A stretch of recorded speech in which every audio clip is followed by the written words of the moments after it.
Welcome back to the dungeon where we geek out on all things horror, thriller, mystery, and suspense. I am Thomas. I am your dungeon host. And Jeff, Joey, what's your name again? You're new here. Where's your name tag? Where the hell's your name tag? I don't have a name tag. I'm like chained to a freaking wall over here. I don't get fucking name tags. I'd rather get food. Joey's one of our... what do you call it? Like in prison, what do they call the inmate that who's kind of in charge of all the other inmates and kind of the heavy? The heavy? Is that what they call him? It's a heavy. Okay, so you're the heavy of the dungeon. So you're kind of in charge of all the other prisoners here. And what other prisoners? You know what? Here's the truth. Thomas just collected prisoners because he needs friends, and I'm the only one that stayed. Everyone just left. But so Joey, as you can see here, you have a visitor. They heard you were here. Somehow they found out, and they wanted to come by the dungeon and see if you were being treated well and wasn't being hurt too bad or permanently. So if you haven't gotten her name yet, Murphy, how are you? I'm all right. Thank you for having me. I'm so excited to be here in this lovely dank dungeon with you. Glad to have you, and glad you were in the neighborhood. So yeah, as you can see, Joey's he's hanging up there, nice. He's very comfortable, and he hasn't been hurt too badly yet. I mean, I trust in your abilities, so we. If he still has the will to spit venom, then I assume that he's still got his spirit. Well, whips and chains excite me, Murph. Whips and chains excite me. Oh, don't they excite us all, darling? Don't they excite us all? You're a sick freak, Murph, and I love it. Oh, you're both so sweet to me. So tell us a little bit about yourself and, if you tell us what horror movie was the bug that bit you and how you got interested in horror and thriller movies and all that kind of sweet stuff.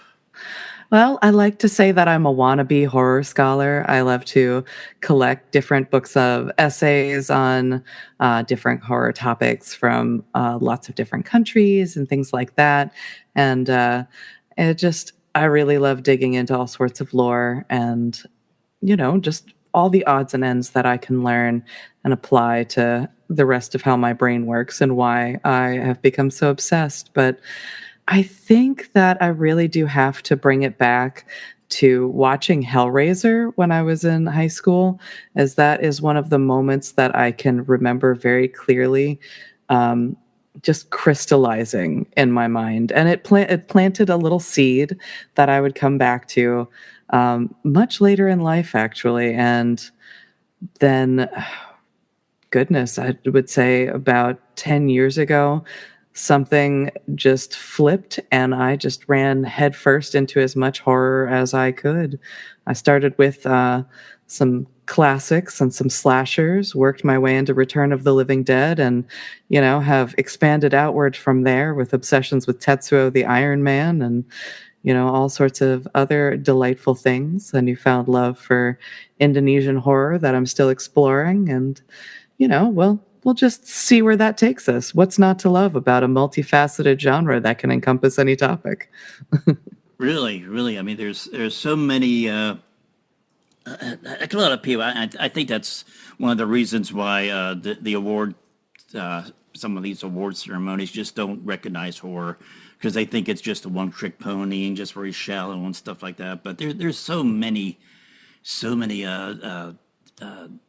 social and social and political and just Oh yeah. commentaries that and issues that horror movie can tackle and bring to the forefront, and it brings 100%. just brings it to the forefront so it could actually be talked about. And so Since it's an other genre, the taboo is something that is well within reach of discussing and utilizing. When you already exist as the other, then what becomes out of bounds to talk about, you know? yeah. I I also I think that's also one of my favorite things to challenge people on. Whenever someone says, "Oh, I don't like horror movies," and I say, "Oh, that's okay, but I'm just curious, what don't you like about them?" And it often turns out that what they don't care for are slasher movies or like the perceived gore in them. And it's one of my favorite things to say, "Oh, but the genre is so much more than that. And if you're ever open to it, I'd love to try to find a movie that will click with you. And even if it's like, this is your exception, I would love to try to find that one." Yeah, that's always neat that you when you find someone who's never watched one, or they probably saw something and it just left a poor bad taste in their mouth. It's cool to be able to just introduce something that they never seen before, and just walk with them through that, and just see what their reaction is. That's why I like on YouTube. I like to watch a lot of these reaction videos, because it's like, as Joey said, I don't have a lot of friends, so when I see those things, it's like I'm going to see a movie that I like with some friends, and Yeah, so, yeah, I understand. That's how I feel about listening to podcasts and getting to chat with you all. I mean, I do consider you two my friends, so deal with it. Uh-oh. The hell I am. Oh, but darling, you just spent so much time calling me what a lovely sick freak. I thought that was a friendship curse. Love you, Murph. Love you too, Joey. So anyway, our topic for today on this episode. Thank you, Blair, for sticking around. I know you came in here to check on Joey, but yeah, I'm glad you were able to. And I understand you have a list of your own. I do. So I figure it is now October, the best time of the year, our favorite time of the year. Yeah, screw Christmas. I don't. It's just another date on a calendar to me. But October is the thing for me. So. And for even people who watch horror movies all year long, but we just go really crazy during October. I don't know, it's just something about it. So we asked I and Joey and Murph. We asked to list their top 10 horror movies for October or Halloween or something. Doesn't necessarily have to be about Halloween. Doesn't necessarily have to take place on Halloween, but it's just something. What 10 movies are your go-tos, your automatic go-tos that you watch damn near every year during October to just keep going and either get into that mind space or just maintain that that atmosphere of October and Halloween and everything that comes with it. So. And we each came up with 10. I'm interested in seeing what Joey's 10 is. And I just want to hear Joey talk about a movie that he likes. So Yeah. It's always good to get some love in there. I know Joey's full of venom, but it's, let's hype up some horror too. yeah. And then Murph, I understand you have quite a bit. I think maybe between your number 2 and number 1, you could tell us what your honorable mentions are. Okay. So That do sounds good. And by the end of the episode, you should have at least 30 movies that and all right, now as we do these top 10s, I want to just like I do my top 10 every year, the top 10 horror movies of the previous year. I'm going to preface this with the same thing I say then, and that is these top 10, all the movies on this list is our pick. It's our list. I have my list. Joey has his list. Murph has their list. Okay, and it's ours means not yours. Okay, so if there's a movie on here that you don't agree with, or we don't have a movie on here that you think should be on here, or you don't like the ranking of it, it should be higher or it should be lower, and we have it higher or lower or whatever. Tough shit.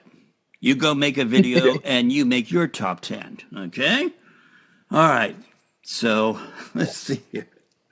And as we go over our top 10, if there's something specific about that movie, a particular scene, or just the way the movie made you feel, I want you to touch upon that. Okay? Now, I'll go first, since I'm the host. My number 10 is a movie called Haunt.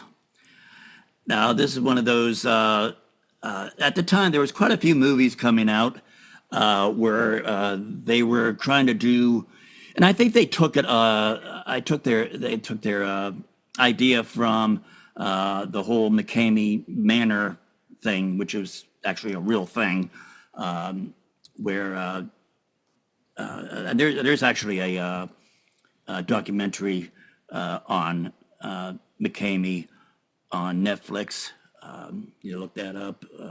But anyway, the whole idea of an extreme haunt, where if you go to a haunted house or something like that, something that's put on by the neighborhood or some civic function or whatever, if you work at these haunts, the actors that play in it, they're not allowed to touch you. Okay? And you're not allowed to touch them. That's why I don't go to haunted houses, because my last time I went to a haunted house, I got the shit scared out of me, and I was taking martial arts at the time, and just out of muscle memory, I palm heel strike the guy in the nose.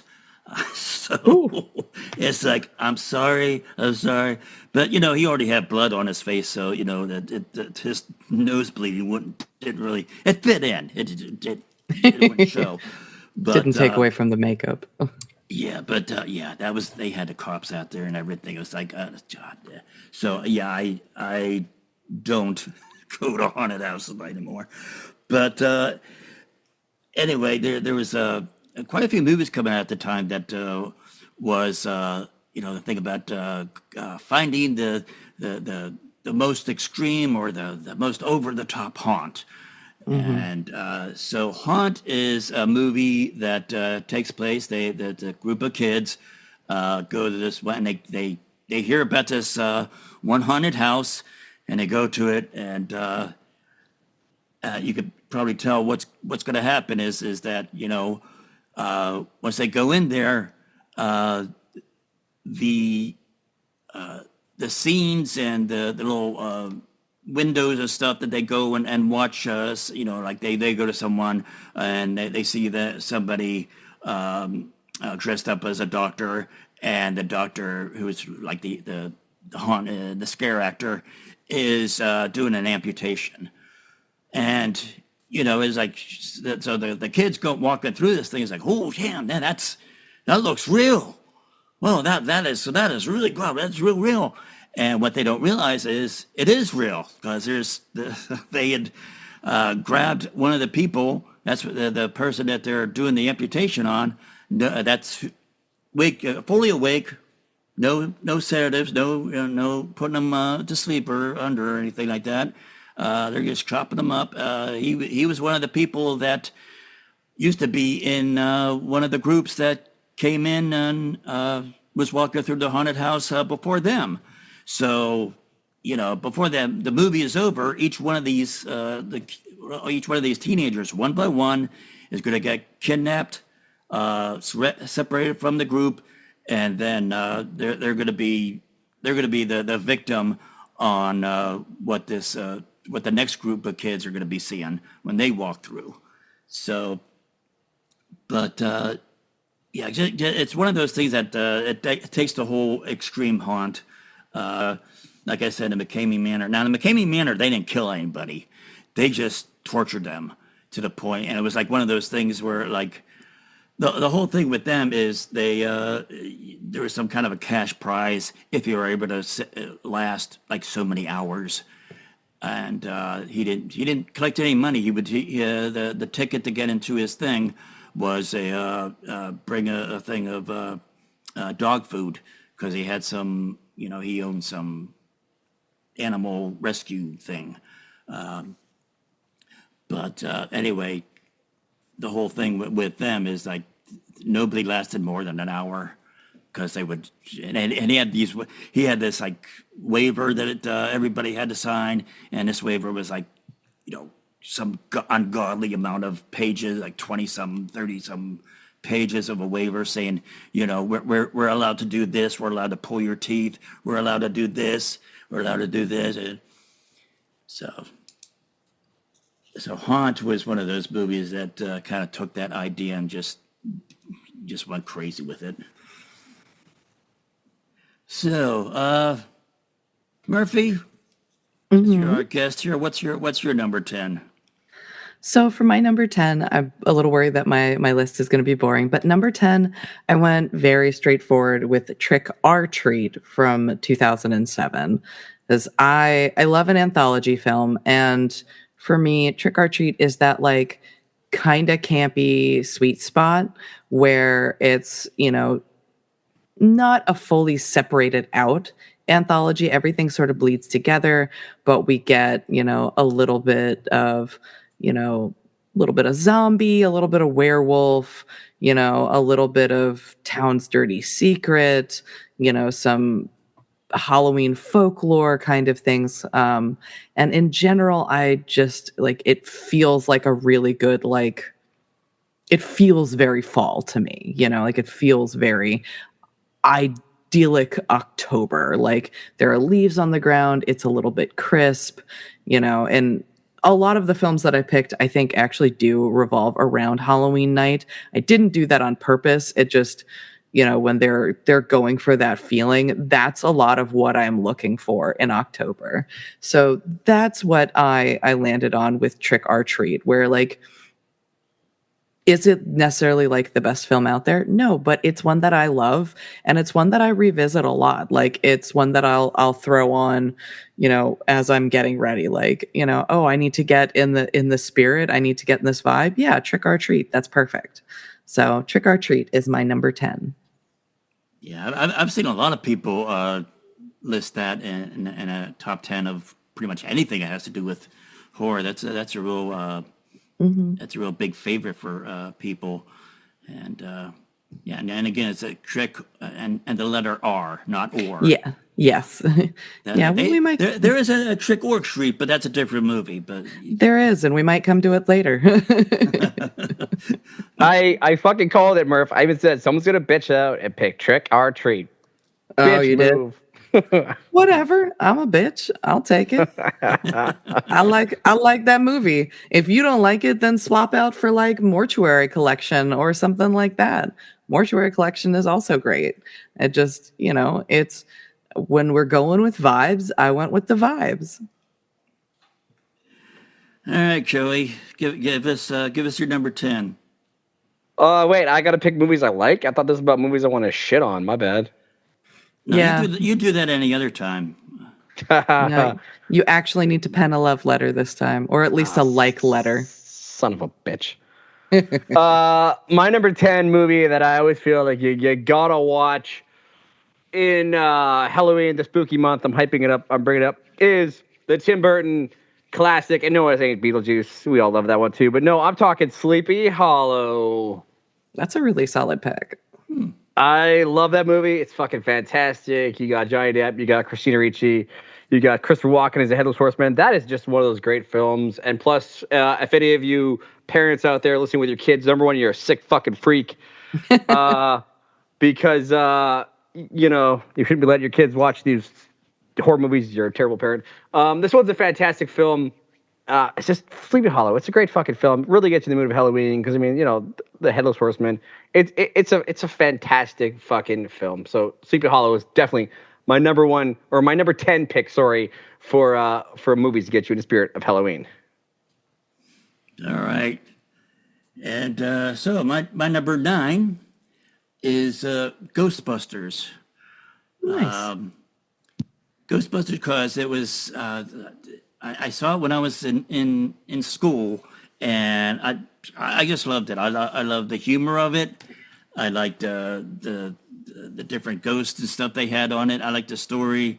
I mean, Dan Aykroyd and Harold Ramis, and I mean, there's all those guys. All right, Murphy, what about you? All right, so my number 9 is Trick or Treat, which I jokingly say, hey, I have a tattoo of this movie. I am allowed to put it on my damn list, okay? I need 80s cheese, and this is a cheesy heavy metal Halloween horror film. Of course this is on my list. We have the band Fastway doing all the songs. We have the immaculate Tony as Sammy Kerr, and I really wish that he had gotten a little bit more time with us, because he was just so animated and so much fun to watch. And it's a cheesy premise where, a kid is being bullied and he gets the last recording his hero ever made, and he plays it backwards and summons the spirit of his hero, who is, of course, bent on revenge. And then when he sees how serious the revenge is going to be, starts to chicken out and things go awry, culminating in a magnificent Halloween concert, which, I mean, don't we all love a Halloween sing-along? So I have no shame about picking this film or my last one. Thank you very much. You're gonna be yelling lame at almost all of my picks, so I don't care. Enjoy. I'm actually I will surprised. be calling lame at all your picks. That's what I do, Murph. I spit venom on your shit. Oh, so I'm just gonna take it as you blowing kisses to me. That's fine. That's fine. But I am surprised that you have Trick or Treat above Trick or Treat. That's purely a personal thing for me. Okay. Like, Trick or Treat is a film that a friend gave me a long time ago for my birthday. And, I am an absolute dork. So, of course, I love the hit song for the the movie, and would, rock out to it in my little disco ball filled bedroom as a teenager and hop around. So yeah, I have an extreme sentimental attachment to this film, and so I put it above that. But I also recognize what it is, so it's staying at number 9. Okay. All right, Joey, you're number 9. What is it? Well, I picked one good one. I got to keep going. No one told me this. I'm chained to a fucking wall. Why do I have to pick movies? Because we said so. Otherwise, you'll get something worse. Enjoy. Oh my god, I'll get the hose again. Yeah, and I'll make it cold too. my number 9 pick, because I'm on the trend, and I don't fucking care what any of you people say in podcast land. This is a film. I know it's PG. I know it's innocent. I know it's harmless. I got to go with Hocus Pocus. That is just. I know you're laughing. I don't fucking care. I love it. I'm giggling. That movie is fantastic. I know it's like, PG. It's not scary. I saw it when I was a kid. I don't know. It resonated with me. I mean, come on. You go to any Spear Halloween, just fill with Hocus Pocus shit. Come on. That means I don't have to explain it. Everyone out there in podcast land knows it. You two know it. Hocus Pocus is such a great fucking film. And it's Halloween when you start watching Hocus Pocus. Like, that's not, enough said. Great fucking film.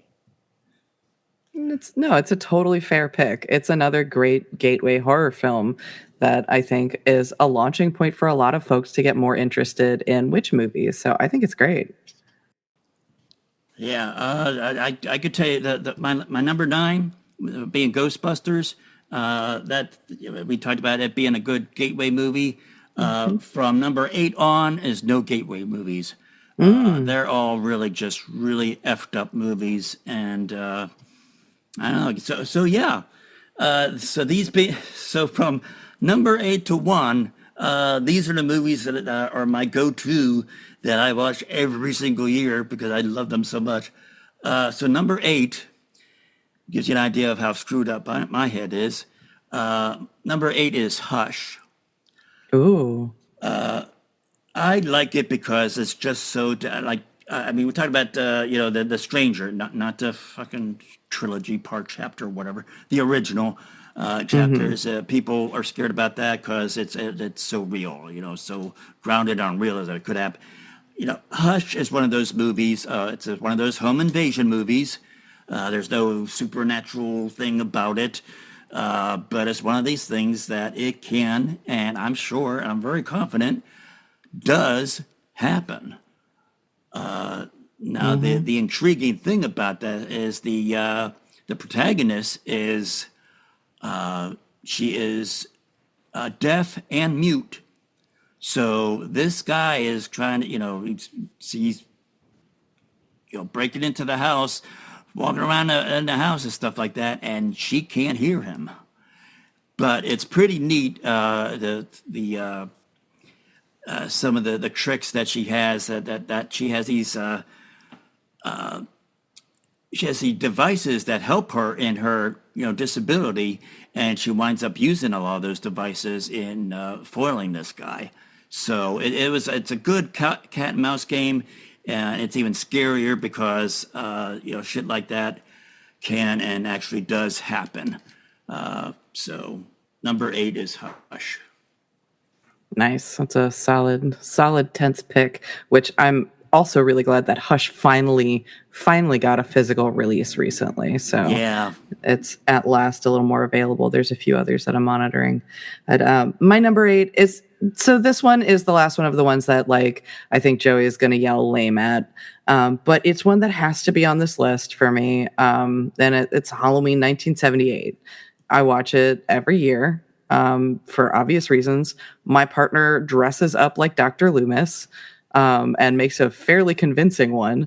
And so, it's one that I do watch every year. And so I felt like if I didn't put on this list, I was kind of lying to people. But I also was like, I can't put the original Halloween at number 10. That's just nonsense. So the original Halloween from 1978 is my number 8. Right. I'm not yelling lame because that one does appear on my list, but later on down the list. So that is a great choice. It does. Okay. You have to. If you don't put Halloween on your list, you're fucking lying. That movie is that movie created the slasher genre. So you'll see it. It's later on my list, but it's not that low, Murph. Come on, have some respect. I mean, I do have some respect. I just had to be honest with myself and in the way that I was feeling. So I've got it on my list, but I've got some other stuff that I'm just a little bit more hype about overall. So yeah, we'll see. I went very classic overall with this list. So I think I'm enjoying the blend of what we're all bringing. All right, Joey. What's your number 8? Why are you fucking dreading it? I am talking. Sorry, I'm talking good shit so far. For me, this might be a weird choice. You may be out of left field. You're like, what the hell? Why is it? Which one I watch all the time in October. For some reason, I get a hankering. It's a weird franchise, but I get a hankering. Resident Evil. Oh, I wasn't expecting that. The first one? Yeah, the first one. I actually really like Resident Evil, and I always find around this time, I just get a hankering. I don't know why. It's in my brain, and I'm like, you know what? I fucking want to watch Resident Evil. I want to watch Mila Jovovich kill some fucking zombies, and then I usually end up binging all of them. But it's always number one. And in fact, this might blow your mind, for about 2 years solid, I would actually have a tradition of watching Resident Evil actually on Halloween. So yeah, I know I'd do a double or triple feature, and Resident Evil was usually in that feature. Or in that marathon or whatever the fuck you want to call it, words. I know them. But yeah, Resident Evil. All right. Very nice. I remember playing the game, and I remember, I think it was Resident Evil 2. actually creeped me out because the what is it that huge monster that had like the guns and everything on it. It was the one that in the movie that the Nemesis? husband yeah, Resident Evil Nemesis. So he kind of really creeped me out, and I had to stop playing the game at that time because he scared me so much. So, Nice. Are you serious? Are you saying that you wet your pants playing a video game, Thomas? Tell the people now. Tell the truth. Tell the truth. We hear you. no, You've already admitted to soiling yourself on the wall, Joey. Don't tease anyone. First off, because I think it's funny, because then he has to clean it up. So it's funny that way. Yes. And I don't have a bathroom. He just chains me to a wall. He's got some kind of sick fetish going on there. So, I mean, you got to do when you got to go, you got to go. I mean, sure, but you could go in the corner like the animals do. I can't even get to the corner. I'm chained to a wall, Murph. What are you not getting about this? That sounds like a personal problem. Yeah, it sounds like a you problem is what you're saying? Yeah. You fucking suck, Murph. I thought you were my friend. I am. I just also over. enjoy your suffering. Friendship over. Get out of my dungeon. What are you going to do? Push me. You heard me, Thomas. It's my dungeon now. I am the captain now. I'm just picture him flailing his little legs. like a little Tyrannosaurus Rex. I know. Just up there. Little legs. Oh, Hey, Murph. No, these guns don't run. Okay, these guns don't run. Oh. All right, my number 7. Don't ask me why. Is House of a Thousand Corpses. I like the movie. I like the soundtrack. Yeah, that's about it. Murph. For my number 7, I learned that I can't count, and I skipped one. So I've got one slotted in. But I'm going to go ahead and give you my new number 7, which is House on Haunted Hill from 1959, because I've got to have some Vincent Price. I know it's cheesy, but and I've got a few other black and white films on my list, because around Halloween is especially when I get that craving. They lend to a certain atmosphere, and they gather just a little bit of different tension in the work that they do with shadows that I really appreciate. I love a good cheesy Vincent Price, but I didn't want to go quite as camp as like The Raven or Theater of Blood or something like that. And while I love Dr. Phibes, it doesn't quite scream October to me. But House on Haunted Hill, I mean, come on, there'll be food and drink, ghosts, and maybe a few murders. Of course. Of course. So we've got my beloved Vincent Price in House on Haunted Hill from 1959 at my number 7. I'm sorry, I nodded off while you were talking. The movie's boring. I mean... Oh, goodness. Do you have feelings again? No. It seems like I'm hit. I don't know about you, Thomas, but I think I'm hitting some sore spots. Maybe I should go in there with the Wartenberg pinwheel and see if we can wake him up a little bit. Yeah, it sounds like you're hitting some nerves, so... Come at me, bro. Come at me. All right, Joey. But what? I got to have another one? Yeah, people are your gonna 7. You got to have a whole 10, buddy. What? This is bullshit and impossible. Somebody feed me. I want to lose bread. Where's your lucky number 7? So number 7, and again, come on, this is a horror staple. It's one you gotta watch, and I don't care what all you people say again out in podcast land, especially you, Murph. I'm going with the best Cabin in the Woods movie. We got Evil Dead. Oh, nice. Okay. Yes, I love to watch Evil Dead. Same thing, kind of like Resident Evil. I will marathon the shit out of all of them, but you got to start with the first one. You got to start with Evil Dead, where it started all, where we got to meet Bruce. Don't call me Ash Campbell, and you know what I mean. Come on, that's when we first learned that everything was groovy. We got Evil Dead. For me, Evil Dead is such a great film. It is like the epitome of horror. Yes, sure, some of the effects don't hold up, and it's really cheesy and they're lame. And most people just watch Army of Darkness or Evil Dead 2, all you sellouts. But the original Evil Dead, for me, that is a Halloween staple. That is an October staple. You have to watch Evil Dead. If it's not on your list, I don't even want to be your friend. All right. All right. My number 6 is Grave Encounters. Ooh, I've heard really great things about that. I need to watch it. That is, and oddly enough, I have quite a few. Let me see here. No, my number 5 and number 6 are found footage. So. Oh, cool. Okay, I'm curious. I don't want to hear your list now. I'm So bored. number 6 is Grave Encounters. So it's one of those things that it's a found footage. It's just really well done. There's not a lot of shaky cam. They do the camera work pretty well. What they do with the special effects and how they're able to. I don't know if they actually went into a house or asylum or something like that and did this stuff, or they filmed, it elsewhere and worked it up or built it up or something like that. But but Grave Encounters is it's spooky. There's a few jump scares in it, but it's more just really unnerving. Where it's like, okay, they're in this. I want to say it's an asylum. I'm pretty sure it's an asylum. They're in this thing and they just can't get out. The places where there used to be a door is now a solid brick wall, and they try to get out, and all these hallways and everything don't lead to where they were before, and they just can't find the front door or any way out of it. And then these things are crawling out of the windows and the walls at them. So yeah, it's just very unsettling. And you're like a really good found footage. You're always looking around. You don't know where on the screen you should be looking because you don't know where the next thing's going to come out at you. So yeah, and it just made me feel unsettled and yeah.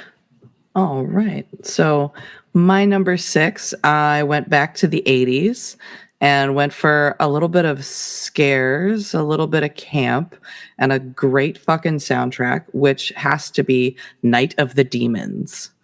Because I love Night of the Demons. And I love the fact that the actress that played Angela fought to keep the Bauhaus song in the film that she danced to. Not to mention we get the brilliant scream queen, Linnea Quigley, who I adore. And it's campy, but it does a good job equally of having these like just unsettling moments where you're like, oh, okay. So that's all right. That's what we're doing. But I think, but it's also just a lot of fucking fun. Like, you're going to a party that goes wrong and stays and manages to still kind of stay as a party for the viewer. Not to mention you get to watch someone who's a total dickhead get his comeuppance in the end. So, a little bit of extra joy there. So yeah, Night of the Demons from 1988 is my number 6. I remember that movie, and the one scene that I keep thinking of is the lipstick scene. Yep, that's a hell of a scene. That's exactly where my brain went to when she puts the lipstick into her boob. Yep. Just put it right away in the nipple. That's where it goes now. Right now. You're a sick freak, Murph. A sick freak. Yep, and you like me that way. All right, Joey, what's your number 6? All right, good, wonderful people keep making me come up with positive movies. This is bullshit. Everyone knows I spit venom. Number 6 on my list. I love it. It stars the wonderful, talented, the Phantom himself, Billy Zane. You know what we're talking about. Drum roll, please, Murphy. You know what I'm talking about, right, movie? Right? I should. It's eluding me for some reason. We're talking about Tales of the Crypt, Demon Knight. Oh, yeah. Oh my God, we are, aren't we? We are talking about Demon Knight. That's such a good... I love it. Oh my gosh. Fuck. I love Demon Knight. That movie, I don't know. Some other movies, it's so fucking good. If you haven't seen it, people, you need to watch Demon Knight. Such a great film. Billy Zane, such an amazing actor, such an underrated actor. I love him from The Phantom. Billy Zane, if you ever listen to this podcast, right? Thomas Billy Zane follows you, right? Right? That's what you promised me. Who, me? Yeah, you promised me that. Oh yeah. Yeah. Fuck it. All the Hey, time. Mr. Zane, I'm a big fan. Love you in The Phantom. Anyway, Demon Knight, great fucking movie. If you haven't watched it, go watch it. I remember my buddy showed it to me like years and years ago, so I'm actually ashamed I didn't see it till much later in life. But as soon as I watched it, I was like, what the fuck is this? It's amazing. Billy Zane is hilarious. Obviously, he's a demon. He's trying to go after like William Sadler, who's like a prophet. He's got like the blood of Christ and this little cross thing. And it's just such a fucking fun and great film. And you need to check it out. So Demon Knight is, come on, that's just such a great horror movie. I mean, let's be honest, you can watch it anytime, but Halloween is a great time to watch it. So go check out Demon Knight. So yeah, kudos to you, Joey. Thank you. See, I picked a good one. Yeah. 1 out of 10. So you still have another 5 we'll see where you keep it up. You know what? Screw you, Thomas. Screw you. All right. Number 5 for me is Congeum Haunted Asylum. I don't know what that is. I'm just going to boo it. Boo, terrible pick. Boo. It's another found footage I've heard hyped up a lot, so I'm excited to hear about it. It's very similar to Grave Encounters, but this is a... I don't have this written down, but it's... I want to say it's Korean, right? Korean? Yeah, I know you have to read subtitles, but it's another movie that the all the stuff going on in this asylum, and each of these people are getting possessed, and some of the imagery and the things that they discover as the movie goes on, and it's just, like Grave Encounters is just one of those movies that puts you in a really unsettled mood or frame of mind, and it's just really it's just something that gets under your skin. So yeah, Congeum Haunted Asylum number 5. Nice. Okay. Yeah, I'm definitely going to have to check out both Grave Encounters and Gonjam based on your recommendations, because I've been staring at those two, and this kind of solidifies it for me. So thank you. Sure. Fuck that. I'm not reading. I didn't say you had to watch it. I said I was going to. Jeez. So my number 5, again, I love my classics. So this is actually The Black Cat from 1934. And I have to be specific about that because there have been so many films titled The Black Cat. This is specifically the Universal horror one that stars both Boris Karloff and Bela Lugosi. I think it's one of the best ones of the ones where they were, I don't want to say pitted against each other, although their characters certainly were.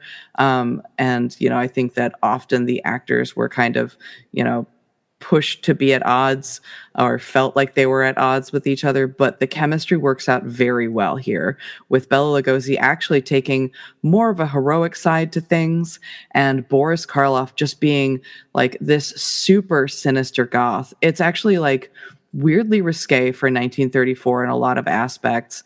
And I really think it's worth a watch. It's atmospheric. It's just one that from the first time I watched it had me hooked.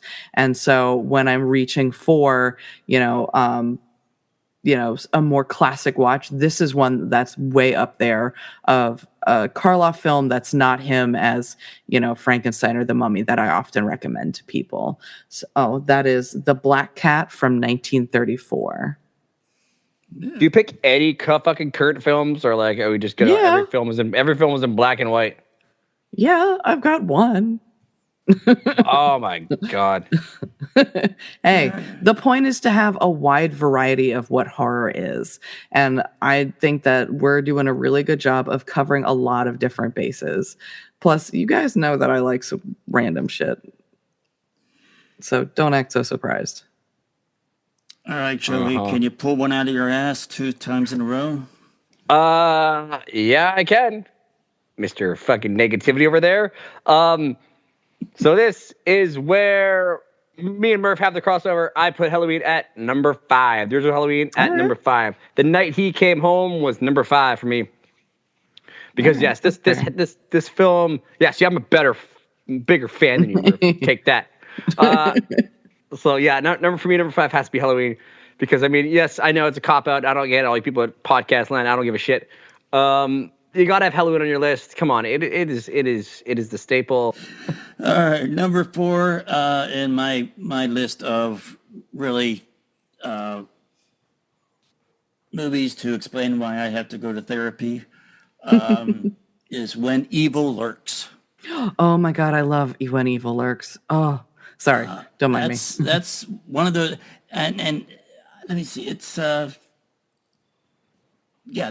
This movie was one of those things that and we always say is like very few things scare us. We've seen all kinds of stuff. Well, except Joey, because he doesn't watch any of the new stuff.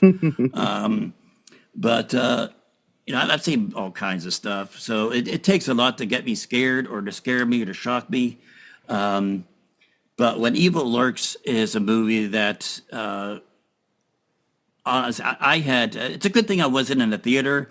I rented it, and it was a good thing I rented it, because I had to freeze the movie and just take a few minutes to catch my breath and at least, let me think. At least twice. At least twice, maybe 3 times during this movie. And a good movie always has that scene in it. And the first one for me is in Evil Lurks is the dog, the little dog. Oh yeah. When they went there, I think that's the first scene I had to actually pause the movie, and because it's like, my God, I was genuinely shocked when that happens. Like, okay, kudos movie. Yeah, that's fair. And I'm sorry, it's Argentinian movie. It's actually from the same guy who made Terrified, not Terrifier, Yeah. Terrified, which is also a really good movie. Good haunted. Not so much a haunted house, but a haunted neighborhood. There was like multiple houses in that movie that were haunted. So, but my number 4 is When Evil Lurks. Oh, that's such a good pick. I love Damian Rugna. He's one of those newer directors that, like, anything that he does going forward, I will go see it. I'm honestly still kicking myself for not putting either When Evil Lurks or Terrified on my list. So I'm really glad that you had it on yours, because honestly, such a masterpiece of terror. And now here's me to take us back to the Stone Ages.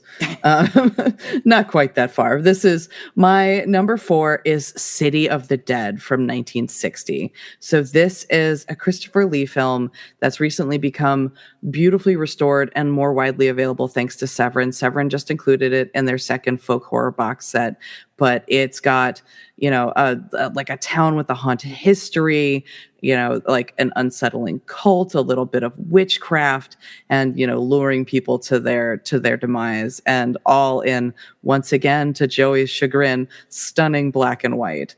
But I really think that it lends itself super well to this film. Again, the shadow work is something that I look for quite heavily when it comes to a film in black and white, and something that I love to think about during this time of year is the lengthening of the shadows, the things that could be hiding away, and the unsettling moments that happen from second to second. And I think City of the Dead is one that I'm really hoping, gets a little bit more play as one that, will just slowly draw you in. And again, like I said, it's beautifully restored here recently. It's also known as Horror Hotel, but I like City of the Dead a lot better as a title. So, all right, Joey, what's the bug up your ass telling you this time? My number 4 pick is so wonderful. It's so great. It stars the wonderful Mistress of the Dark, because it's Elvira, Mistress of the Dark. Nice. Oh, it's such a great film. I love that film. Actually, if you've ever seen my house, and none of you freaks will, because I'm forced to live in this shitty dungeon. I have an entire shelf. Thomas has been so kind to give me a shelf in the corner, at least, with all my Elvira props and crap on it, my paraphernalia. So Elvira, Mr. the Dark, such a great film. You guys know it. Come on, she inherits the house. It's a curse. There's a book. There was a big sex orgy at the picnic. My parents would not let me watch that one as a kid, so there was some fucking standards when I was growing up. Leave the room, boy. You can't watch people humping. And I'm like, okay. So I didn't even know that part of the movie existed until I was like much older because I never got to see it. And when I finally got to see it, I was like, what? There's more to this film? So That's right. How dare you witness sensual mustard licking at a young age? And then I love it with Elvira when she's like, tell people I'm more than just a pair of set of great tits or whatever. I'm also a set of great legs or whatever. So love Cassandra Peterson as Elvira. So Elvira, Mistress of the Dark. I know it's on none of your guys' lists because you're all losers, not like me. But Elvira, Mistress of the Dark, yeah, such a great film with Gonk. Come on, go watch it. Just shut up and go watch it. See, I have good lists, so fuck you both. You guys are all like serious and boring, and you're like, I like to watch this sophisticated film that they play in like philosophy classes and all these like, fucking all these fucking textbook. Oh, look at this! It's a work of art, and you're all like with your little ascots and your fucking little like long cigarettes, and you're all being like, oh, it's an art house film. Fuck you all. I pick good, funny films. I'm pleased that you think that I'm Vincent Price, but all right. Jesus Christ. Okay. All right. Well, my number 3 is Evil Dead, the remake, the 2014 one. I'll just say that I was real skeptical when they said they were going to remake this or reimagine it or whatever the hell they call it. Because like, oh my, it's like... And I was really pissed off when they remade The Crow. I was like, nobody asked for that. It sucked. Anyway, yeah, I mean, hell, at this point, why don't you just remake Princess Bride, all right? Oh, don't say it. But I was real skeptical of the remake of Evil Dead or whatever they call it. But when I found out that Bruce Campbell and Sam Raimi did... I think they actually helped produce it, and they gave their stamp of approval on it. It was like, okay. Well, in that case, if the groovy one is saying it's a good one and he approves of it and he likes it, I'll give it a chance. And so that Evil Dead 2014, and it's always been hailed as, if you're going to do a remake of a movie, this is the way you do it. So my number 3 is Evil Dead, the 2014 version. Good deal. My number 3 is my most recent film on the list and is also my double feature because my number 3 is Late Night with the Devil. And my double feature recommendation is to watch it with Ghost Watch from 1992. So Late Night with the Devil, came out pretty recently and features, a talk show host trying to get back up on top. And one of his late night guests is a young girl who deals with a possession situation where they swear they can control it.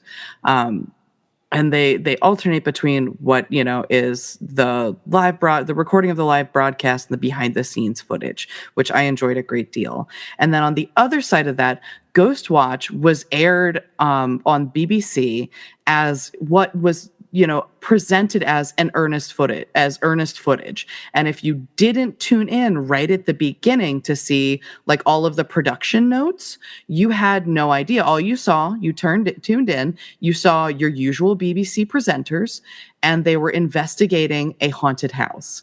And then things went horribly awry and people lost their minds. It literally caused something similar to a War of the Worlds situation where people did not understand that it was not really happening. So I just, even though it, is dated, I think that it makes for a really great double feature with Late Night with the Devil because of like the subject matter goes together well. And I think it's a really fun piece of history to see. And it is, there are a couple genuinely unsettling moments in both. So, Late Night with the Devil has kind of snuck in and grabbed my heart a little bit where like, I think that there's a lot of parts of me that I've lost touch with what's, not fun for regular people, but I feel pretty confident that Late Night with the Devil is a fun watch. So Yeah. I say go for your double feature of Late Night with the Devil and Ghost Watch. And if you want to make it a threefer, throw in WNUF as well. Okay. Yeah, David Malchian, I think is how. Yeah, that's Malkian. Yeah. He needs to get more, main character, leading actor type thing, because pretty much a lot of stuff I see him in, he's a supporting actor or character thing, but he needs more lead roles, because I think he really owned that part, and he was really good at it. I agree. And he's also somebody that really loves the genre. So I would love to see him really get to soar. I would like him to be another Scream King. Thank you very much. Yeah. Yeah. All right, Joey, you still with us? You fall asleep. You guys are boring. All right. My number 3 pick. Come on. It's you know what? I say Halloween, but it's one of those films you can put on, and it doesn't matter. It can be Friday, any day that ends in a Y. You can watch this fucking film. But for me, it's especially you got to watch it on Halloween, and it's what's your favorite scary movie? And of course, we're talking about the original Scream. Nice. It is such an amazing horror film. You guys know, you've all seen it. I fucking such a great fucking film. Come on, it's Scream. I don't even have to explain the plot to you. If you don't know the plot, what the fuck you doing listening to this podcast? I don't know. It's one of those films I think you have to watch, especially if you're in the spooky season, especially for the horror season. I mean, you can binge them all, whatever. You can stop whatever number you want, but you always have to watch the original one. The original one just hits so good. It's just one of those classic films. And I know sometimes you get that weird inkling in your brain, being like, "Am I Billy and Stu? Could I do this? Is there something wrong with me, or is that just me? Is that just me, Murph?" I'm not going to say that it's just you, but it's something you might want to talk about with a therapist. What? So I shouldn't have ordered that fucking voice changer on. I'm not going to say no. I mean, please delete my Amazon browser history. You are allowed to order things for fun and or joy. Definitely innocent fun and or joy. Yes. or whatever kinky other shit you're into, just as long as it's consensual. I'm sorry, I just love Thomas's little giggle. Well, anyway, all right. My number 2 is I think my number 2 is about the if there you could say to anything of any of the movies I chose of like, okay, well, it's a lot of stuff is like really, really weird or screwed up, or it's very niche type of movie, but I think you got to visit The Exorcist on October.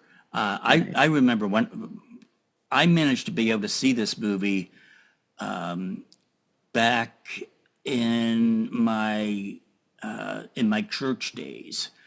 In my theist days, and I remember I was part of a church where they basically was telling us, don't see this movie. We were basically told and led to believe that if you saw this movie, it was basically a portal for demons to come and possess you if you watched this movie. So I'm not sure. I think I rented it when it came out, or maybe I saw it on TV with all the bad stuff edited out when they stuff like that. But I remember the first time I saw it, and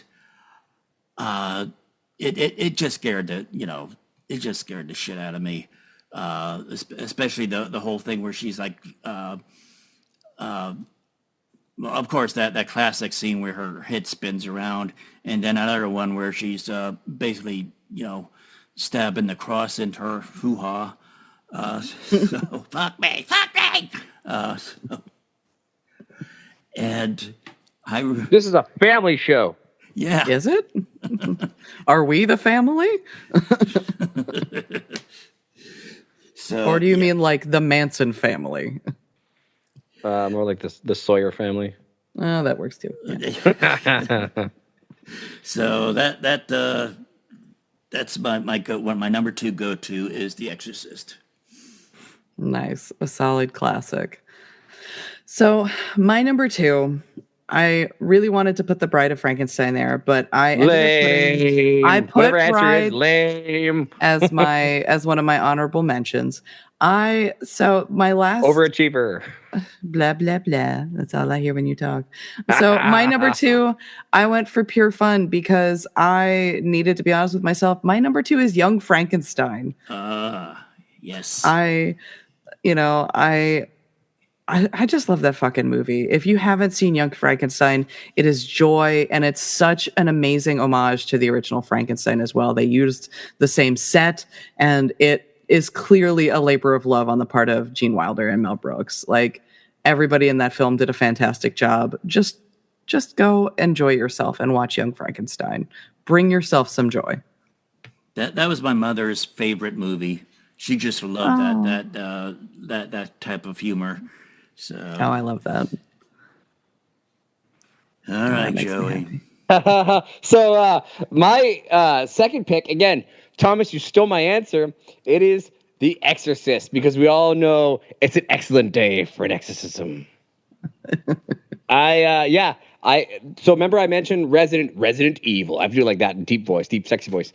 How I had I know, super sexy. I'd have like my marathon and shit. The Exorcist was one I'd always watch on Halloween. So it'd be Resident Evil and The Exorcist. And so, yes, The Exorcist is definitely on my list. That's number 2. So, Thomas, screw you for stealing my answer. Come on. You can't not see The Exorcist. I'm sorry, I don't have as deep a story as you do. Thomas, the first time I watched it, scared the bejesus out of me. Of course, I was a kid. I wanted to be brave. I turned it on and watched it for a whole 10 minutes and was fucking terrified. I stopped watching it. But then I eventually watched it. You got to watch. Come on, people. Come on. You got to watch The Exorcist. If you don't watch it on Halloween like me, at least watch it one day. You got 31 days to watch it, people. Come on. What's your fucking excuse? You got to watch it. Come on. Just you know what? Just go watch it. Just go watch it now, in fact. Go watch it and then come back, fast forward their bullshit picks, and just come back for my last pick, and then you're good. Good. Actually, funny enough, The Exorcist is, before I even saw it as a film, made its mark on my brain because I happened to catch a behind the scenes of how they did some of the special effects in it as part of a show that my cousin was watching. And they terrified me so badly that I had to seek out the movie and find out what happened. So. Joe, I'm just concerned, Joey, that you and I have the same number 2. So I'm kind of concerned about that. More for myself than you. But all right. So so me and Joey were lazy. We didn't have any honorable mentions. So Overachiever. Sorry, I got excited. Nerd. Yeah? I thought you liked me that way. Nerd. Yeah. Like I said, he talks pretty loud for someone who's chained to a brick wall. All right, my number 1. I got to say, I had to give it to the movie that was the horror movie bug that bit me. It was the very first movie I saw. And I remember seeing it. I had rented it from Blockbuster. Again, it was back in the day. And I remember as I was watching it, there was at the time a serious thunder and lightning storm going on outside. So I mean, it was just there was times where the lights flickered and stuff like that. I thought that the power was going to go out. The storm was so violent. So the weather was just right to watch The Changeling. Oh, But yeah, that's a I believe it's a 74. It's the 70s. It's a Canadian film with George C. Scott, and of course I gotta talk about my favorite scene in it, which really scared the shit out of me. I mean, goosebumps up my arm and up my back, everything when this happened. But it's basically George C. Scott takes this. There's a like one of these small rubber balls, toys, child's toys. He takes it to a bridge because it's like there's some situations leading up to this where he just takes the ball. He goes out to this bridge. He throws the bridge out into the river, and then he goes back home. He's a writer basically, and his family is dead, and he goes to this house to just kind of like seclude himself and be able to concentrate and focus and devote himself to this writing. And there's this evidently this child ghost that is in the attic that he discovers. So anyway, he goes back to the house, and as soon as he walks into the house, he goes into the foyer, and he's taking his coat and stuff off because it's raining outside, and he hears this boom, boom, boom, boom, boom, and there's this staircase that goes up. It's right there in the foyer and the staircase. So he's standing at the bottom of the staircase, and he looks up, and that damn ball is bouncing down the stairs, and it's wet. And it comes in, and it rolls down, it bounces down the stairs, rolls out, and it stops, dead stops right in front of him. And it's like, yeah. So it's one of these movies that there's no gore in it, and it's all the horror and everything is achieved simply just by the atmosphere and the things going on, and it's a good one. It's a bit of a mystery too, so it's like a haunted mystery movie. But yeah, it's a good one. The Changeling. very nice. The Changeling is an amazing classic film. So my number one is the film that I have to watch every Halloween, or it doesn't really feel like Halloween to me. It is another gateway horror one, but I feel like there was no way that I couldn't put it as my number one, and that is The Halloween Tree. It's the Hanna-Barbera production from 1993. Ray Bradbury did the screenplay adaptation of it from his story. It's got Leonard Nimoy as the voice of Carapace Clavicle Moundshroud, which is one of the greatest names of all times. And it features children learning about different Halloween traditions and the origins of them, all while trying to save their friend who is dying.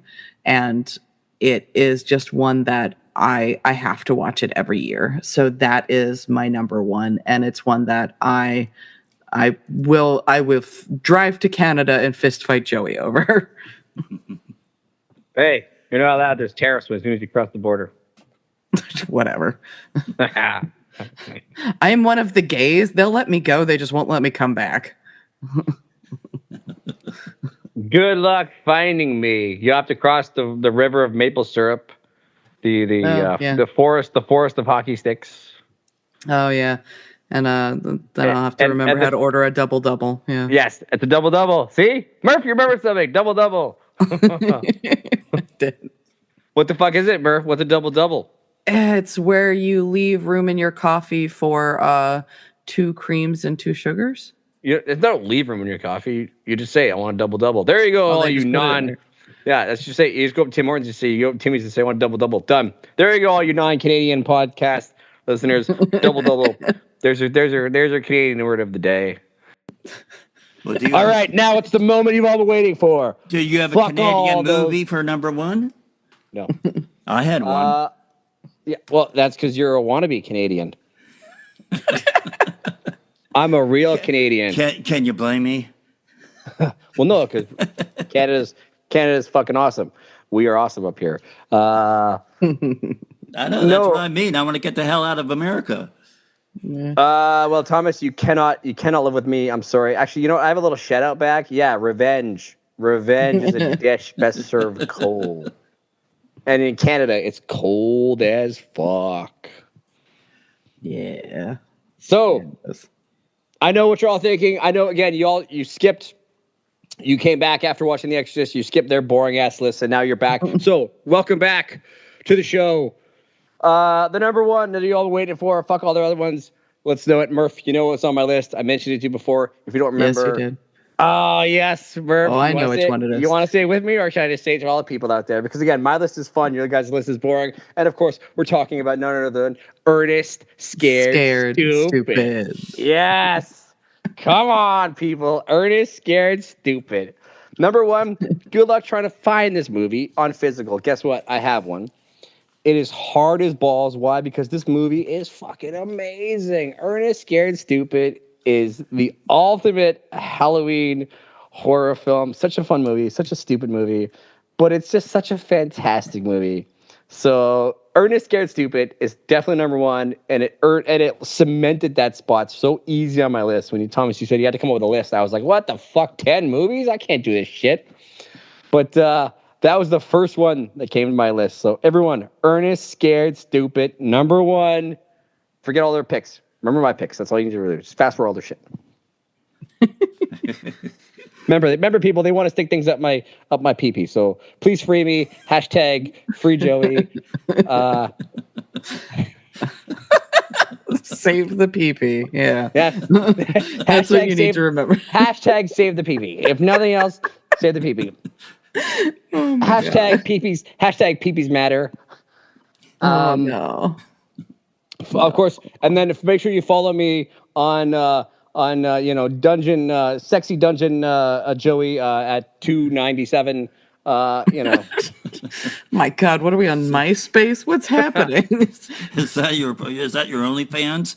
Yes, that's my OnlyFans. Come check it out. It's just me chained to a wall, making hilarious jokes, and soiling myself. And it's pretty much. And then Murph occasionally, it's like, you ever seen the Christmas logs where they have to keep throwing logs on the fire? You just see Murph catch and just poke something in my pee-pee, like how you throw some of the hand throwing the log. God, you're sick, Murph. You're fucking sick. Just be like, how was that last pigeon? Did you enjoy the rat for lunch? Here you go. Okay. You are a sick freak, Murph. Yeah, but I'm okay with it. All right, so those are our picks. And so you could have a lot of stuff to, during the month of October to, if you haven't seen any of these movies, go ahead and check them out.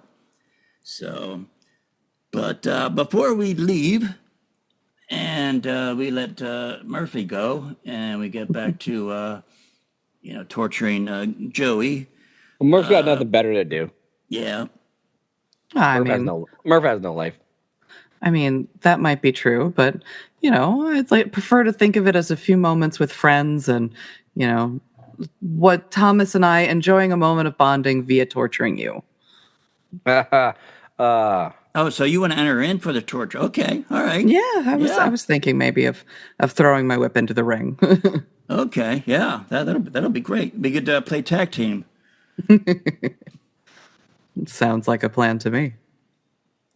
But before we leave, one of the things that I would like to do, and I think is going to be a regular segment at the end of the show before we close out, is because I want people to know that horror nerds and geeks and freaks, that's we like things other than just horror. I mean, we're not just all horror and death and thrillers and monsters and demons and stuff.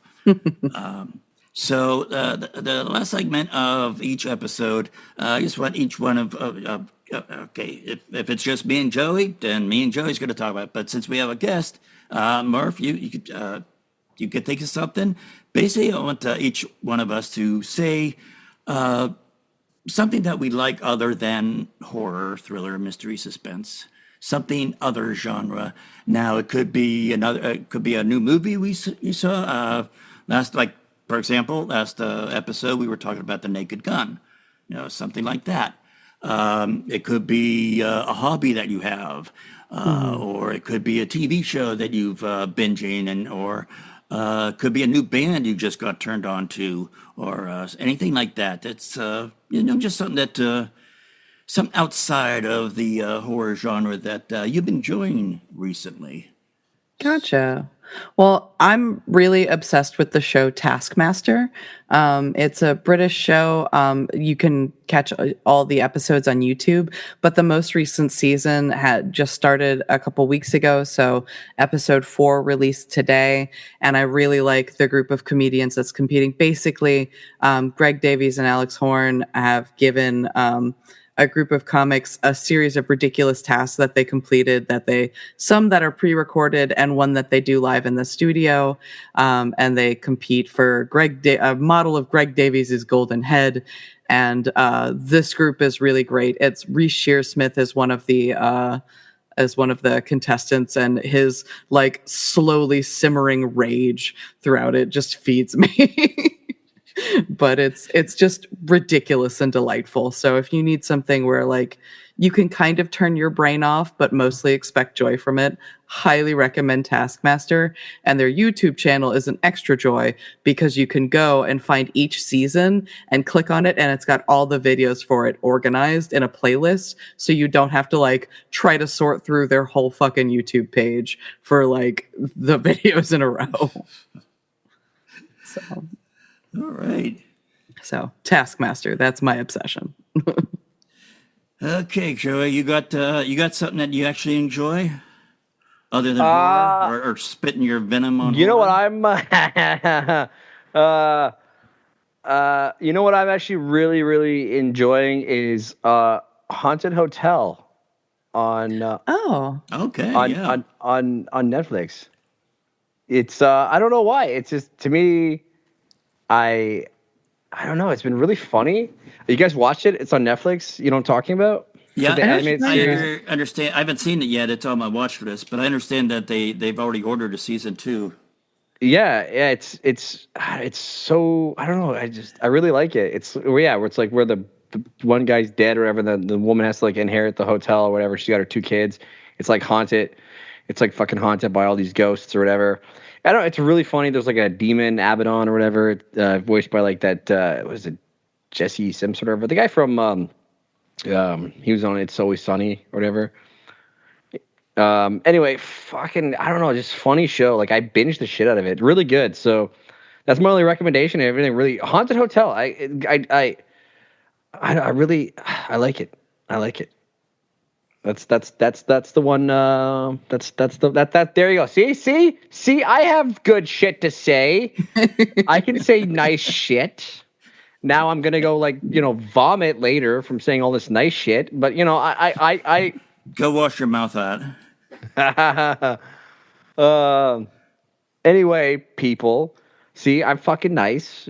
Come back to my dungeon anytime. I'm not gonna eat your face. I mean, what? Who said that?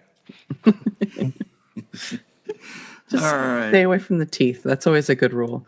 What about you, Thomas? What's something you've been jamming on lately? I've been loving. Now, I don't know a damn thing about anime or Japanese. I guess we call cartoons Japanese manga or anime.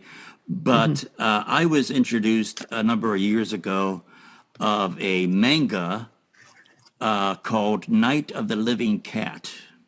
Oh. And it's basically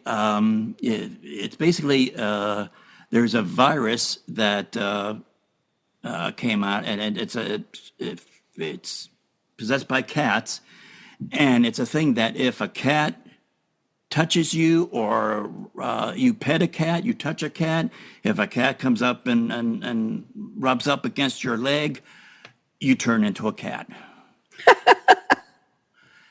Oh my goodness! And I've been reading the manga. They have volume 6 just came out this past week. In fact, I got it in the mail today, and each volume has like 3 or 4 chapters. Well, I found out last year that they were going to make an anime based on these books, and they just and it's on Crunchyroll. And they just finished their first season. So there's like 12 episodes, and each episode is like 20 or so minutes. But the anime follows pretty closely what the books and the manga were about. Now the wild thing is the manga is called Night of the Living Cat. The anime is called Night of the Living Cat. It's Nyaight, which is basically a pun of the Japanese word for meow, which is nya, and night. So it's basically the meow night of the cat, or the living cat. Now now my tie-in to horror, which I know we're supposed to do something non-horror, but the thing that I found really interesting is that the chief director of the anime is Takashi Miike. Really? Yes. Wow. He really has his hands in all sorts of stuff. Yep. So, yeah. So it's pretty, and it's not a horror show. It's a comedy, but the whole thing is like, all right, the world is being taken over by cats, and the humans are trying to survive. They all love cats. So when they're trying to, like one thing, a lot of things that they do is they'll take a water gun and they'll squirt water at the cats to keep them away so they could run, so the humans can escape. Well, as the humans were escaping, they're saying, "I'm sorry, that is so cruel of me. The cats are going to hate me. I'm a terrible person. They're so cute and lovable." So the humans are really like, being tortured because they can't touch a cat anymore. They can't pet a cat. They can't, snuggle with a cat because as soon as that cat touches them, they're going to turn into a cat. Oh, I would fail. But yeah, you could tell that the anime or even the manga, but especially the anime, it's like you could tell it was made by somebody who, number one, who loves cats, and number two, has their pulse on other horror movies and tropes, and there's quite a few like call outs and Easter eggs, and hell, there was one episode where they did a call out to Blade Runner. Oh, I love that. So it's a lot. It's a funny, humorous, really fun show. So I hope they come out with a second season. So yeah, so it's night. You could find the books at any bookstore. Night of the Living Cat, but the anime is called Night of the Living Cat. Nyaight. All right, sounds cool. I'm gonna have to look into That that. sounds fucked up. What? What's your problem? So Thomas is into like furry porn? Is that what I'm? No, it's innocent. You be nice. Thomas, you're a freak. I think this is Joey just reaffirming his love for us. I hate cats. Be nice. My Hey, cat. I showed you a picture. I showed you a picture of my dog. Come on, that's the cutest fucking thing in the world. He is really cute. Okay, I'll give you that banner as well. Yeah, he's fucking adorable. So Murphy, thank you so much for visiting the dungeon, and never come back. Thank you so much for having me. Yeah. And Joey, you can't stop me from coming or going. Yeah, hell I can't. I won't throw poop at you.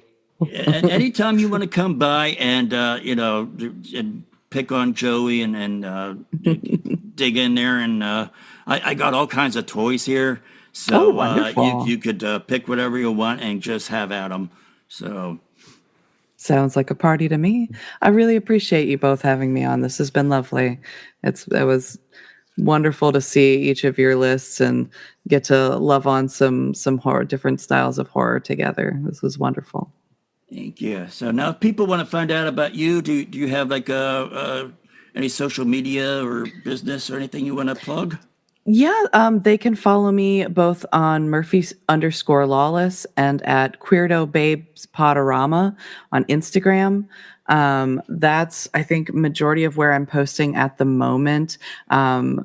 With the podcast eventually will come back. I just am on a little bit of a hiatus due to some personal burnout and some other life stuff.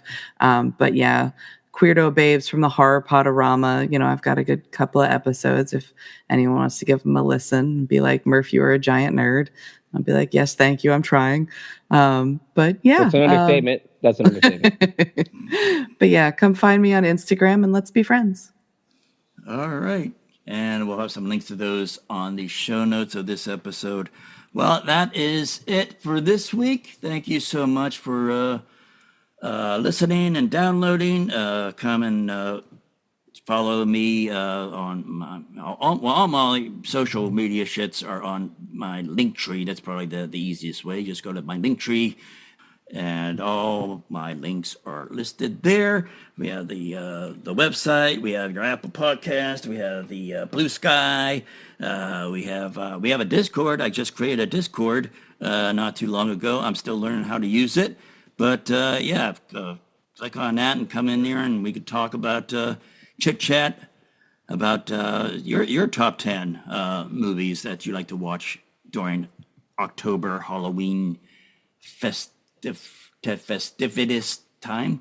And if you want to support things I do here at the dungeon, help me buy some more toys that I could torture Joey with, just go to our Patreon, patreon.com/horrorgeekdungeon. And you could follow me there, be one of my stalkers, or if you want to get some good stuff on there, some exclusive stuff that I don't post anywhere else. Well, you got to fork over about, I think, $3 or so a month. So, but you get all kinds of other stuff. We have reaction videos over there and just stuff like I said I don't post anywhere else. It's just for our patrons, and yeah, that's about it. So, Murphy, again, glad you come by. Just go ahead and say goodbye. Thank you so much for having me. Have a wonderful night and a happy Halloween, everyone. Joey, say goodbye. Please free me. I tried gnawing through my own arm, but I couldn't. I gave up. It hurt too much. Please free me. Hashtag, please call the police. Thomas is abusing me. And this is your dungeon host, Thomas, saying thank you again to watching it or listening. And we will talk at you, 2 weeks from now. We will try to get to, this is probably the first time I've ever, since I started this whole thing, that we're getting something consistent going there. I don't know what to do with myself. So...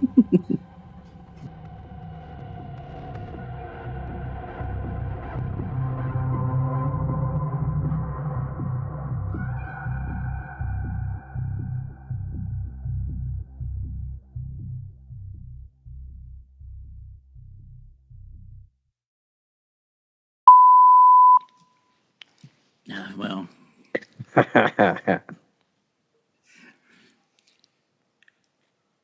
have to come up with a follow-up on that.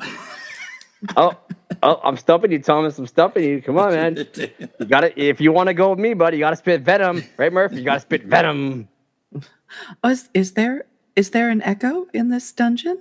I seem to hear another voice. Have I these strange stairs that I followed down? The scent of burning pigeon and piss, it just lured me straight down here. Plus, I heard someone was being tortured, and I love that. Oh, you like to So watch? all I took away from that is do. Murph likes the smell of piss. That's all I took away from this. Murph likes to. Murph follows the smell of piss. Well, I assumed it meant the smell of suffering, so I was curious. You're a sick freak. Oh, you say the sweetest things to me, Joey. I knew you missed me. Oh, reunited, and it feels so fucking good, Murph. I know. I love seeing you hang on the wall, though. Good job, Thomas. We bring out all the neat toys. It's like Mom bringing out the good china when the company's coming over. Oh, that's what that extra ball and chain's doing there.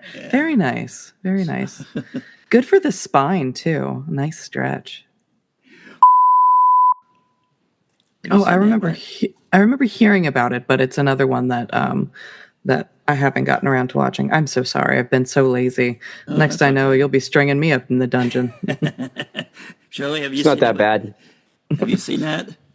No, again, you keep making these random movies up. I just maybe Thomas, have you just gone senile and just making shit up now? See that this? Well, you heard the last episode, Murph. It's like he started talking about, well, horror this year was really lean, and then there's not that stuff coming in. And I kept asking, well, have you seen this? No. Have you seen that? No. Are you seeing this? No, I don't like that director. Well, that's because you don't have. That's why you don't. You think horror is all lean this year because you haven't seen anything. Yeah, I know I- there's a ton out there. I saw Final Destination, and that's it, pretty much. That's one. That's one out of the whole plethora, and in fact, a plethora. Hefe. Sorry. I'm excited to get into this top 10 list because I want to see I want to see whether Joe is able to come up with a 10 list of movies that he liked. So Well, no, the topic was 10 movies you watch in October, right? To get you into the spirit of Halloween. So it's like Yes. what are your go-tos for Halloween? How do you know it's Halloween or October even?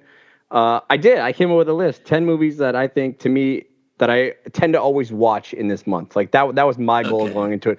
I'm not like fucking Murph. I didn't write a fucking Encyclopedia Britannica Hey, on I watched this film perhaps, and then I have this honorable mention, and I have this. It's like holy, I calm the was fuck down. This isn't very Harvard. excited, okay? And frankly, I held back, okay? I only have a couple of honorable mentions and one double feature. I really behaved myself. Nerd. Hey, this is the horror geek dungeon, okay? This is exactly why I'm here. thing like I think I understand there's Reading Rainbow is coming out back Yeah. out, and the guy who hosts it is, if I understand correctly, he's from some of these TikTok channels. He's a TikToker. Yeah, he's a librarian that had been doing some videos, and usually something to do with books and reading, and especially relating to like kids getting excited about reading. And so I think he's a really great pick. It's very off the horror topic, but I'm very excited for him. Yeah. So, but I mean, he is chained in the dungeon, so maybe he just can't see much through the window. All he ever does is like play like Steel Magnolias or shit. Thomas is lying. All he ever does is watch Legally Blonde and Steel Magnolias and like Fried Green Tomatoes. He's been lying to you this whole time. Oh, because he knows that you love Osgood Perkins, so he put on Legally Blonde for you. That's really sweet. Fuck that guy. Oscar, are you to see Keeper? Oh, I haven't seen the commercials for it yet, but probably. Yeah, that's another Oscar Perkins movie. Okay. So we gotta, Whip the fucking D. but Fantastic film. You know it's all on your list, people. So don't even lie. Come on, even Murph has it on Murph's list. Even Murph. Even Murph has it on their list. And this is Murph, which every film, it's like, I chose film from 1930s when they're all silent and blah, blah, blah, blah, blah, It's blah, not blah. silent. I don't have a single silent film on this list. Thank you so much. The only one on your list that's like sort of modern. Even then, it's from the fucking like 70s. Murph is like, Are you kidding? Charlie The Chaplin Night of the was in my film. Demons. Night of the Demons is my most recent so far. Yes, Thank you very much. I forgot about Night of the Demons. Sorry. Oh no, I forgot about Night of actually, the I Demons. lied. It was the first one you called me out on for being a cop out, which is Trick or Treat. That's from 2007. Yeah, my mistake, Murph. I stand corrected. That's still the biggest cop out ever. God. do I have to separate you two?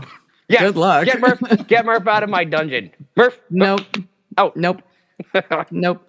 Too late. I'm staying. I'm showing black and white films. Joke's on you. We're watching Hexen. It's subtitled. It's a Swedish silent film. It's great. You'll love it. Deal with it. You know what? I don't even. As long as it's not the fucking monkey, then I'm okay. Because fuck the monkey. You know what? I'm not going to do that to either of us. We went down that trauma. Fuck the monkey. As long as not the monkey man. But Murph, all your picks suck except Halloween. Oh, you're so sweet. I'm glad you two know each other. Otherwise, I'm gonna. All right. Hopefully, you're not having too much of a bear of a time wrangling us.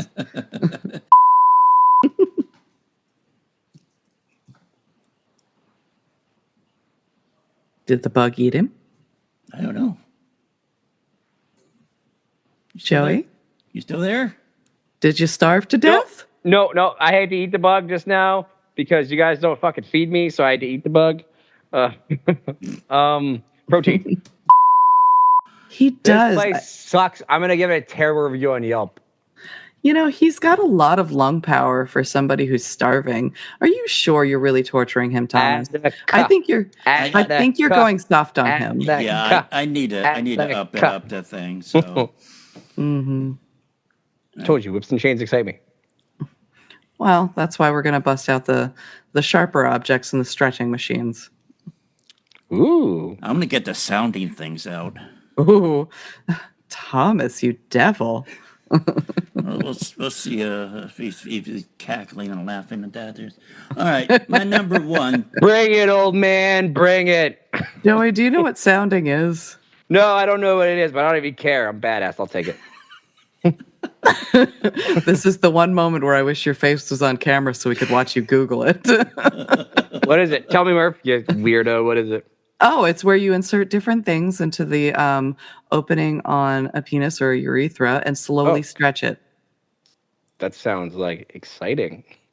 I'm convinced. How